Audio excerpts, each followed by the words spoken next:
Well, hey, this is a Drive with Erica on 94.3 Radio 1, One World, your station. And Tejas, good to squeeze you into this chat just before you're going for your jab. How you doing?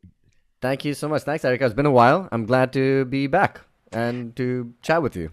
Absolutely. It's been way too long. And I know that you've been really, really busy, keeping yourselves busy like all of us, through the Mhm. lockdown. You've got this wonderful LP that's out. We're going to talk about Thank it. you. It's all about Mhm. that. Firstly, got to thank you for getting one with Indie right here on 94.3 Radio 1.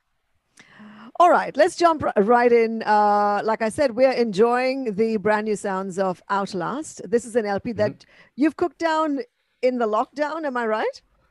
Yes, I'd say about like a majority was done in the lockdown, but there was like recordings done prior to it as well. So Uh, just even splits between, pre and post pandemic.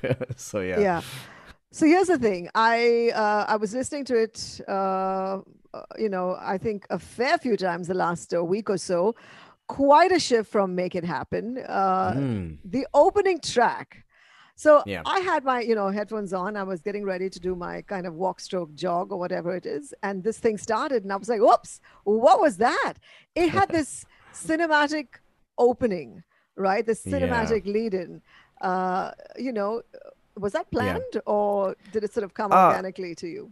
No, I think everything on this album has been meticulously done. I think the evolution in sound that people are talking about, at least compared to like my prior work, Yeah. is definitely because we were really like very very tactical in the kinds of big emotions that we wanted to kind of have people perceive after listening to the music. So yeah, definitely a planned thing. And I'm a big Star Wars fan, so I really wanted the album to open with like a huge kind of horn section. Yeah. Well, it certainly had, some what's the word to use? Inspiration.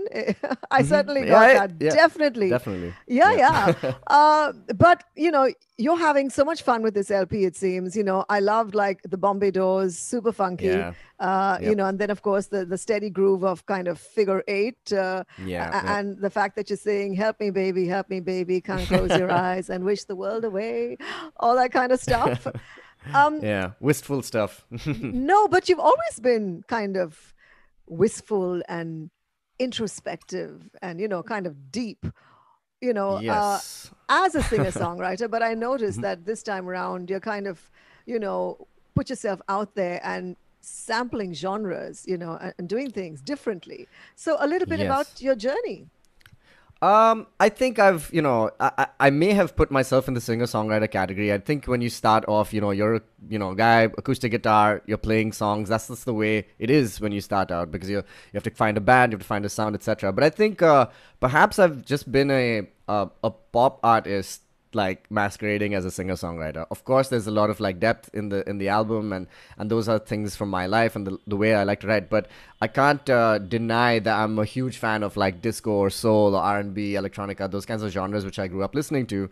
And the stuff that I heard on the radio when I was growing up in Dubai, it was a big part of our culture, and and radio culture was huge. It's this thing where everybody listens to this stuff, that and radio is like in Dubai was like all this like these mainstream goodies, like all these hits, and I was inspired completely by that. And the kind of music that I really want to make is stuff that people can listen to and it's easy to listen to, but at the same time it's got like substance. And I think marrying those two was definitely a big part of my mission. At least I wanted to be as concise as I could, not have like this like not like indulge in the sense like I know there are long songs on this album, but the album in its entirety is like it's 7 tracks, it's 30 minutes, and it's like that's the space in which I really wanted to operate in for this record for sure.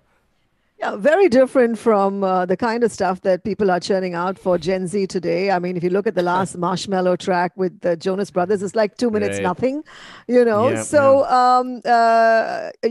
How do you feel about that, Erica? Do you like long songs, short songs? What is it about? well, here's the thing, right? So, I love listening to an album in its Hmm. entirety. Call me old fashioned, but I believe when I'm sort of, investing in an artist, I Yeah. I would like to go through that journey. And obviously, he's created something that he wants to tell a story, and he wants to talk about experiences, and he wants to show off his, his vocal skills and the way he does things, Yeah. So Jacob Collier, for example, Love that. Yeah. I am tripping on him. I mean, I Incredible will go artist. Yeah. and listen to his, because that's me. I will listen to a track, 100 times over. I will dissect it, and I'll go through all the layers of, producing and stuff that he Yeah. does, Yeah. thinking, oh my God, did he place that there?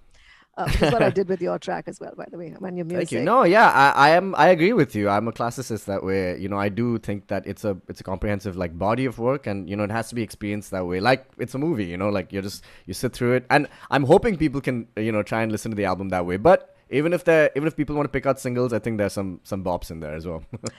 There are some fair few bops, I would say. Yeah. There's some really groovy ones, and I noticed that towards the end of it, you kind of dip into this. Yes, I know. Yeah. You get to your happy place. I can tell you that. Yeah. Towards the end, I mean, and it's great. There's bluesy sounds. There's so much of soul. So yes, Tejas, there's lots. I mean, this one will certainly outlast. Thank you so much. Yeah. Yeah. Now, this is something I happened to, by chance. It's the little mini musical that you wrote during a lockdown called Conference Call the Musical. So The musical. So can you share a little bit as to how that came about? And to my Radio 1 listener, you have to check it out. Go on. Absolutely, yeah. I have been putting off like certain things that I've wanted to do, my entire life. When I was like 17 years old, I, kind of got a bootleg copy of Rent, the musical, and I'm a huge Broadway nut, and I'm, West just enjoyed that kind of style writing, being able to tell a narrative piece. And so like I've kind of put it off because obviously I've been releasing albums and things over the years, but I just felt, hey, I'm in the lockdown. I have this idea, and I used to work in advertising, and there's so many buzzwords and really annoying things about the advertising industry that I wanted to satire. So I thought, hey, let me just write a musical because I have the time. We're in lockdown. I don't have any more excuses. The other thing is just like, oh, I'll do it, when I have the time. That was the thing. And I was like, all right, cool, no more excuses. Let me quickly put this together with a couple of friends of mine. And Dinkar Dwivedi, one of my, best friends and creative collaborators, like he and I kind of worked together on a bunch of things, and so I just quickly wrote this musical in like 4 days, and then he put like a script to it, and and he wrote the book part of it. I put that in air quotes. And then we shot it, with a couple of friends just from our phones in front of, and it's about 12 minutes long, and it's got 5 songs, and I just made sure that it had all the staples of like a musical, which is like big intro song, a ballad, a villain song, a reprise, and a finale. So I just wanted to cover those bases. Well done, you. But I think this could lead into something interesting post lockdown. I'm hoping. I mean, are you looking at sort of writing a musical? That would be great. Definitely. I'm already working on one. So I don't know if it's going to be again a really long one. I think it's going to be another shorter kind of maybe 20 minutes. But yeah, I just enjoy that, and I don't want that to kind of I don't want to lose that part of me. So just to keep it alive. Nowadays I'm just doing like really silly musical sketches, like sketch comedy on Instagram. So I'm just doing a bit of that just to keep the brain turning. Yeah. On a more serious note, I mean, this pandemic has hit us in the gut, especially the second wave. How is the fraternity coping? Can you give us a kind of an inside sort of view as to what's going on? How is the fraternity coping? How are you coping? Importantly. Thank you. I've had an incredibly hard year, probably the hardest one in recent memory. But without trivializing my own stuff, I understand that so many people are going through so many things. In terms of the music industry, I think it's the freelance stuff is kind of like up and down. But the interesting thing is that digital media and like just so to speak content it has just been on, it's on a high because everybody's at home watching stuff or listening to stuff. In many ways, last year may have been one of the, big breakout years for independent music because there weren't any movies being released. So, a lot of film music didn't really come in the way, of independent releases. So in that way, it's been quite good, for artists. But for myself, and I just want to look at it as a year of growth and, just having the opportunity to do some learning and reading and things like that. So I've tried my best. I don't know how well I've done, but I've tried to do whatever I can. I think this album is a good testament of that, like that we put our heads together to do something good. Yep. Okay. So are you ready to play Flip the Switch? Oh my gosh. No, if that's the right answer. Okay, here we go. It is game time on Radio 1. It's called Flip the Switch. Very simple rules, Tejas. It's a rapid fire Q&A where you answer simply yes or no. The twist is you have to flip the yes to a no and the no to a yes, right? So if I say, is Ed Sheeran a redhead? The answer is... No. Yes. The answer is... Oh. Yeah, the answer is no, right? Because he is a redhead. Yes, no, yeah. yes, no. Oh, gosh. All right. Thank God I don't play my own games. Okay. Are we ready? All right. Here we go. Did Lord tease a new project called Solar Power? No. Yes? Good one. Okay. Can you now get a vaccine in India if you are above the age of 18? No. Well done. Oh, well done. Okay. And one more. Is the game Fortnite in its 7th season? No. and I know this because I have dabbled in it in the lockdown. Aha! Lots of time in a lockdown. Lots of time. Okay, here's the last one. Did the Madras High Court ban medical attempts to cure sexual orientation?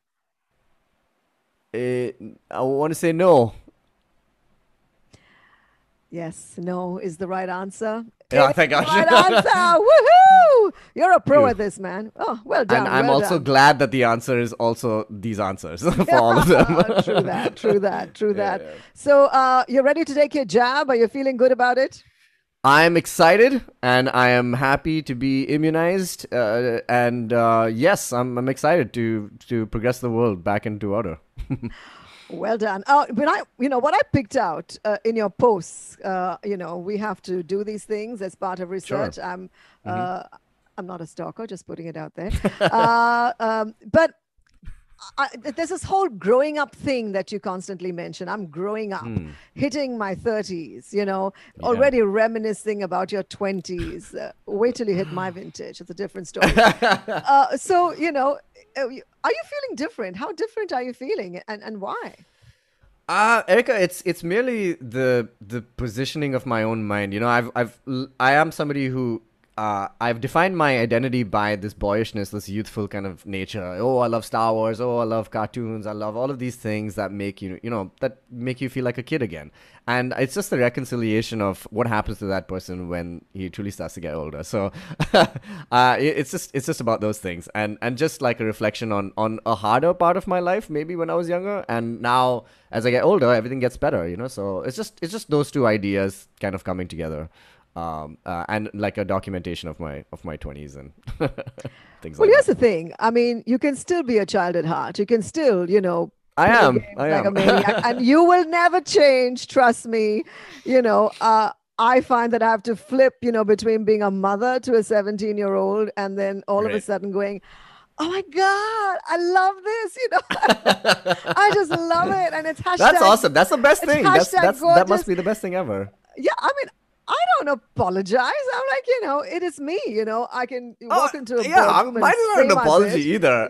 Yeah. It's not an apology. Mine is merely a reflection. As an artist, I just feel like it has to be said, if not for anybody else, but just for myself. And it's a lesson that can be maybe applied to anybody who's listening to the album. So I just hope that people kind of get that. My writing is personal, but the album is very public.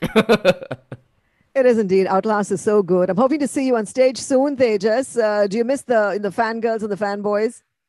I miss all of it. I miss all of the gigging and everything. But most of all, I just miss the hangs, and I miss like people and my friends. Most of all. All right. Thanks so much for joining us on One with Indie right here, 94.3 Radio 1, Tejas. It's over to you. What song have you picked out to play for us today? Thank you so much, Erica. The song we're going to be playing right now is called Figure Eight.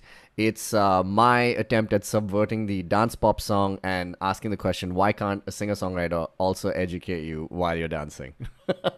Wow, deep as always. Hey, thanks, Tejas, and stay safe. Thank you so much, Erica. You too. 94.3 One world, your station. Radio